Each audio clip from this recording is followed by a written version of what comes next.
Some Things Change, but Others Stay the Same by Girlinpink44. Chapter 4. Storm Brewing. It took about 6 hours for Tony to arrive at his New York house, which was far too long. To make matters worse, the kids were in school. To be fair, it was a good idea, because if he left Peter and the others with too much time on their small hands in the middle of a crisis... Actually, the school was the best place for the so-called Junior Avengers. How could they be the Junior Avengers when the adult one didn't even exist yet, was something Tony had tried and failed to argue the kids with about. Dad! He turned to see Abby Keener running towards him, and he knelt down and braced himself for the bear hug. "Hey, princess. Done with preschool for today?" Somewhere along the way, he had gone from Uncle Tony, like he had been the entire time last time, to Dad. He wasn't sure if it was because of Peter and Morgan calling him Dad. Harley stuck to mechanic, but both knew it was the same thing, really. Her nod was very serious. Mommy says next year I'll get to go the whole day with like the big kids. But then, who will play with Morgan? Tony smiled. "I'm sure we'll think of something." Scooping her up, he continued to walk through their space, mentally making sure every safety precaution he had set was ready. He checked on Morgan, who slept soundly in her crib. She had been out until the kids came home from school, more than likely. Everything was like it was on a regular afternoon. Granted, for all intents and purposes, it was a regular afternoon. The storm that threatened to drown Tony was really only inside of him, barely touching those around him.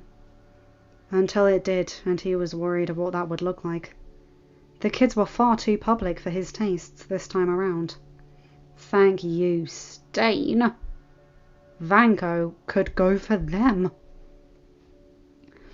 But then Happy had planted himself outside of the school to keep an eye on things personally. And Rhodey had gotten himself assigned to Tony for the duration of the expo, so he was on hand if needed. Daddy? Tony shook his head to clear it and turned his attention back to Abby. "I'm sorry, what did you say?" Wanna have a tea party? Tony hesitated, realizing he had no real reason to say no. Yes, there was a crisis brewing, but he was already doing everything he could in the situation. And Abby often got lost in the shuffle. Harley and Peter had their friends, and by nature of being the youngest, Morgan got attention. Sometimes the youngest Keener just got lost in all of the chaos.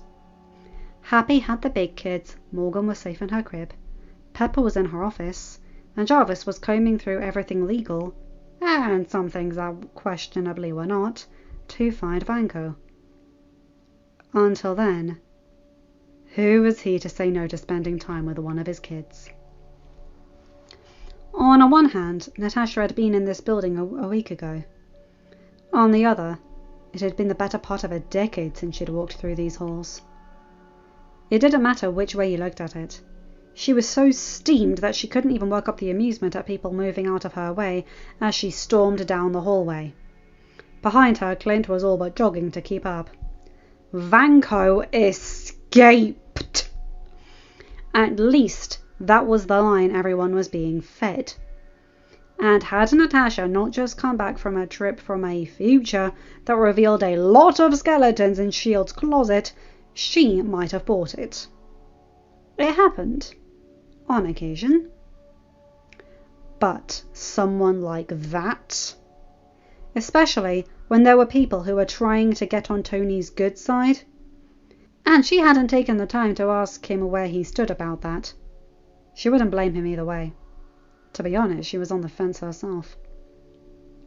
She had questions, like why he was being transferred, for one, who gave the order, and, of course, there was the traditional, where was he and what was he up to? Pulling out her phone, she texted Tony to remind him to hack the Hammer Industries. Not that he probably needed reminding, and not that he probably hadn't done it in his sleep. To keep tabs in case history repeated itself. But if it didn't, what could they be looking at? Could things be worse because of what they changed?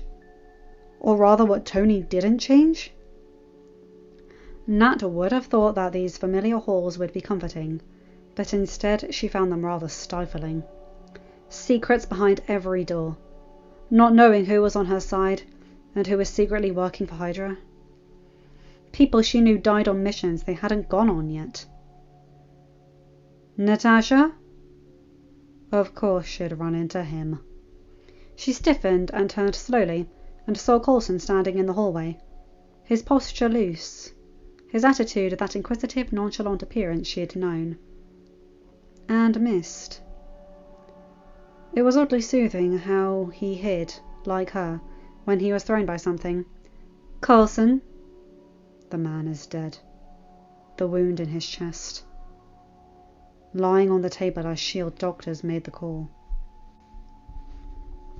The first rallying cry of the Avengers, but not enough to hold them together long term. I thought you were babysitting Stark. He tilted his head slightly. Instead, I get reports of the Black Widow on a rampage in headquarters. With Barton, I see. I thought you were on leave. Nat's worried about her cover being blown, and asked me to help her investigate Vanko. Make sure Stark doesn't walk in over his head. Nat was infinitely glad that even though he didn't remember, Clint had her back.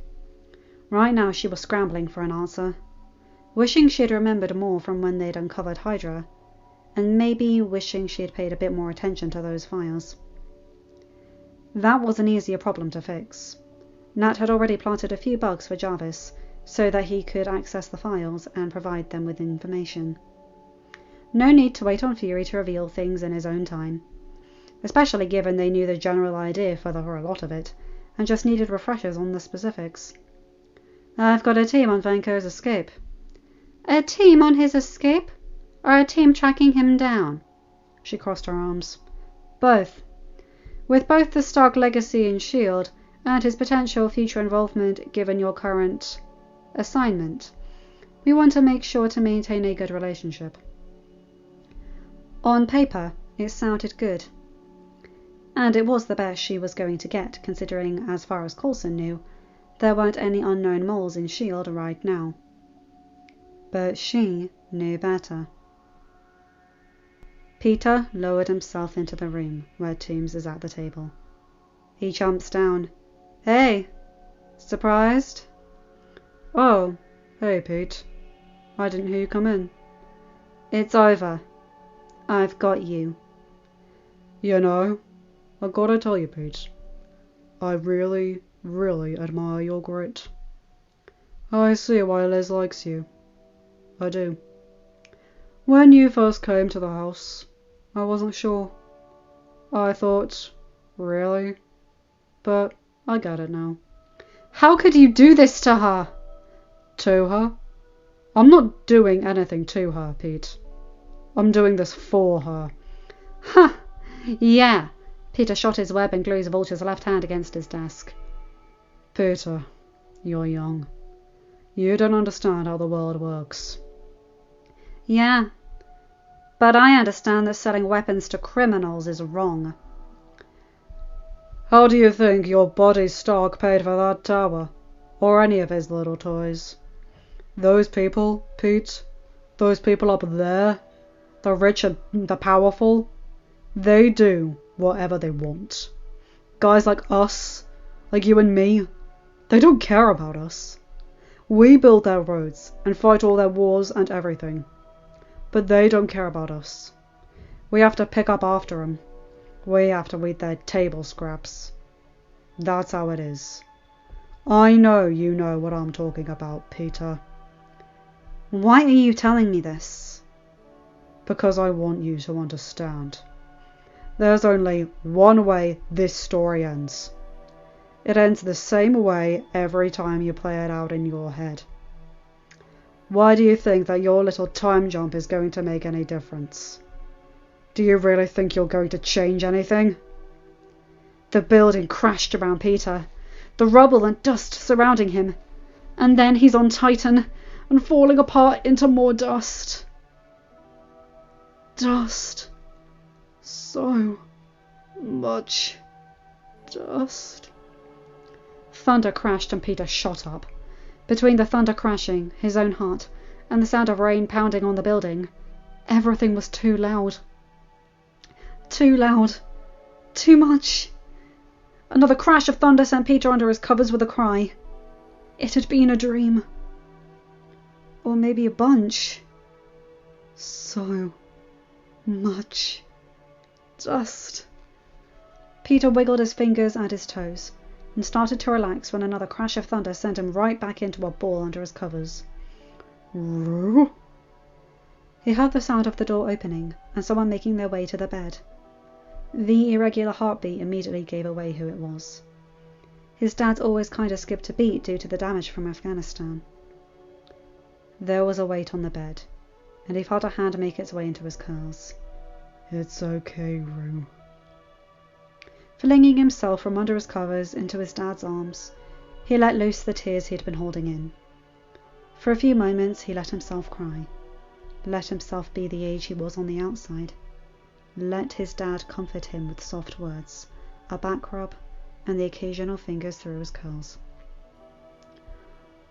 What was it about? Building dust, he muttered. His dad lay on his bed, and Peter took that as an opportunity to snuggle next to the man. It won't happen this time. You don't know that. We're changing things. His dad's hand started playing with his curls. And I'm going to keep you safe. What if we can't change anything? The fingers in his hair paused. We've already changed some things. You know that. But what if we can't change enough? The fingers started again. We have to at least try. End of chapter. Hi guys, hope you enjoyed that one. Oh boy, so yeah, that nasty nightmare that. But one lovely thing in this, I love that Abby is calling Tony Dad now. That's really sweet. As a middle child myself, I know how it feels to sometimes be lost in the shuffle. I'm not the oldest or the youngest. I'm not the only one of my gender, blah blah blah. It took me a while to realise that I stand out in my own way. So I can relate to Abby there.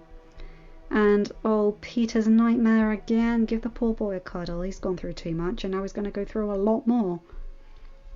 Anyway, you guys know the drill. Like, comment and subscribe and hit that bell for when I upload a new video.